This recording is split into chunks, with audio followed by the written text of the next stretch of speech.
நாடாளுமன்ற தேர்தலில் விடுதலை சிறுத்தைகள் கட்சிக்கு பானை சின்னம் ஒதுக்க தேர்தல் ஆணையம் மறுப்பு தெரிவித்துள்ளது. மக்களவைத் தேர்தலில் சிதம்பரம், விழுப்புரம் தொகுதிகளில் திமுக கூட்டணியில் விடுதலை சிறுத்தைகள் போட்டியிடுகிறது. தமிழ்நாடு மட்டுமின்றி கேரளா, மகாராஷ்டிராவிலும் விடுதலை சிறுத்தைகள் கட்சி போட்டியிடுகிறது. இந்நிலையில் பானை சின்னம் ஒதுக்க தேர்தல் ஆணையம் மறுப்பு தெரிவித்துள்ளது. கடந்த சட்டமன்ற தேர்தலில் 6 தொகுதிகளிலும் பானை சின்னத்தில் போட்டியிட்டு 4 தொகுதிகளில் விசிக வெற்றி பெற்றது. இந்நிலையில் பானை சின்னம் ஒதுக்க தேர்தல் ஆணையம் மறுப்பு தெரிவித்துள்ளது. பாஜக கூட்டணியில் உள்ள கட்சிகளுக்கு கேட்கும் சின்னத்தை தேர்தல் ஆணையம் ஒதுக்குவதாக குற்றச்சாட்டு எழுந்துள்ள நிலையில் விடுதலை சிறுத்தைகள் கட்சிக்கு பானை சின்னம் ஒதுக்க தேர்தல் ஆணையம் மறுப்பு தெரிவித்துள்ளது. சின்னம் ஒதுக்குவதில் தேர்தல் ஆணையம் மறுப்பு தெரிவித்துள்ளது. மக்களவைத் தேர்தலில் விடுதலை சிறுத்தைகள் கட்சிக்கு பானை சின்னம் ஒதுக்க தேர்தல் ஆணையம் மறுப்பு தெரிவித்துள்ளது. பானை சின்னம் கோரி டெல்லி உயர்நீதிமன்றத்தில் விடுதலை சிறுத்தைகள் கட்சி வழக்கு தொடர்ந்த நிலையில் தேர்தல் ஆணையம் மறுப்பு தெரிவித்துள்ளது. விசிக கோரிக்கைகளின் மீது நடவடிக்கை எடுக்க தேர்தல் ஆணையத்துக்கு டெல்லி உயர்நீதிமன்றம் உத்தரவிட்டிருந்தது.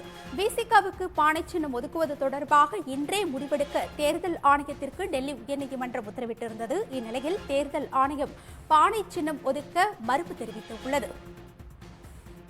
6 மாநிலங்களில் சுமார் 20க்கும் மேற்பட்ட தொகுதிகளில் போட்டியிடும் நிலையில் பானை சின்னம் ஒதுக்க மறுப்பு தெரிவிக்கப்பட்டுள்ளது. மக்களவைத் தேர்தலில் சிதம்பரம், விழுப்புரம் தொகுதிகளில் திமுக கூட்டணியில் விசிக போட்டியிடுகிறது.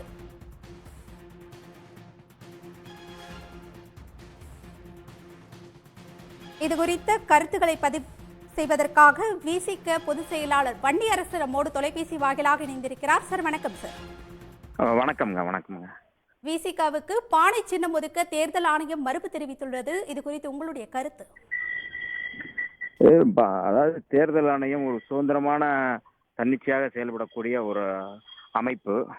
ஆனால் அந்த அமைப்பு ஒரு விருப்பு வெறுப்பு அடிப்படையில் செயல்படுதோ அப்படிங்கிற ஒரு ஐயம் எழுகிறது. தொடர்ச்சியாக விடுதலை சிறுத்தைகள் அந்த குற்றச்சாட்டை நாங்கள் முன் வச்சுட்டு இருக்கிறோம். பாஜக கூட்டணியில் இருக்கின்ற தமாக கொடுக்குறாங்க. பாஜக கூட்டணியில் இருக்கிற பாமகவுக்கு உடனடியாக அந்த சின்னம் ஒதுக்கப்படுகின்றது. ஆனால் உடனடியாக கேட்ட உடனே ஒதுக்குறாங்க. அதுக்கு எந்த விதமான கால அவகாசம் கூட இல்லை. ஆனால் விடுதலை சிறுத்தைகள் கடந்த தேர்தலில் பானை சின்னத்தில் நின்றுருக்கிறோம். 4 சட்டமன்ற உறுப்பினரை பெற்றிருக்கிறோம். ஒரு நாடாளுமன்ற உறுப்பினரை பெற்றிருக்கிறோம். அப்படி இருக்கும்போது கூட அதை ஒதுக்காதது ஒரு பாரபட்சமான ஒரு பாகுபாட்டோடு இருக்கிறத தான் நமக்கு வெளிச்சம் போட்டு காட்டுகிறது.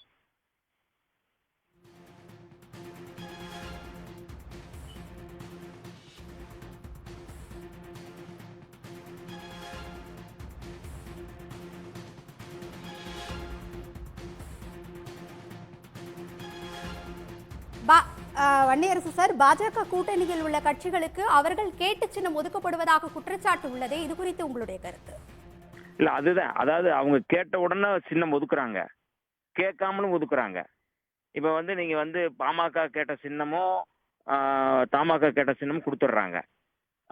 இப்ப விடுதலை சிறுத்தைகள் நாங்க கேட்கறோம் அப்படின்னா அந்த சின்னத்தை ஒதுக்குறதுல என்ன பிரச்சனை இருக்கு? ஏற்கனவே நாங்க பானை சின்னம் தான் நின்றுருக்கிறோம், பானை சின்னம் தான் அடையாளப்பட்டிருக்கிறோம், பானை சின்னம் தான் மக்கள் மத்தியில போயிருக்கு. அப்புறம் என்ன பிரச்சனை இருக்குது? அப்ப தேர்தல் ஆணையம் ஒரு பாகுபாட்டோடு ஒரு தலைபட்சமா செயல்படுது. ஏற்கனவே தேர்தல் ஆணையரை அவங்க மாத்துறாங்க.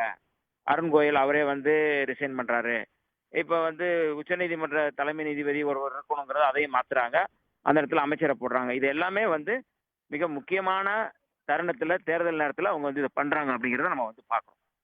அப்ப இது திட்டமிட்டு பாஜகவை எதிர்க்கின்ற அமைப்புகளை, கட்சிகளை தேர்தலில் கடைசி வரை அவங்களுக்கு சின்னம் ஒதுக்காமல் அவர்களை காலம் தாழ்த்தி மக்களிடம் அந்த சின்னம் போய் சேரக்கூடாது, அவர்கள் வெற்றி பெறக்கூடாது என்பதை தவிர வேற ஒன்றும் இல்லை. பாஜகவினுடைய கூட்டணியில் தேர்தல் ஆணையம் செயல்படுகிறது அப்படிங்கிறதா மிகப்பெரிய ஒரு ஜனநாயக படுகொலையை நாங்க பார்க்கிறோம். நன்றி சார். இணைப்பில் கருத்துக்களை பகிர்ந்து கொண்டதற்கு நன்றி.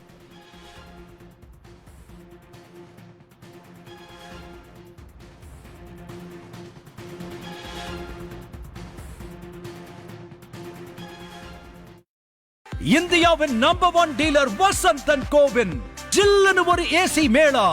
உலகத்தரம் வாய்ந்த அனைத்து முன்னணி பிராண்ட் ஏசிகளும் மிக மிக குறைந்த விலையில்.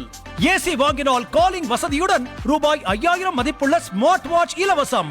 எளிய தவணை முறை வசதி. தரம்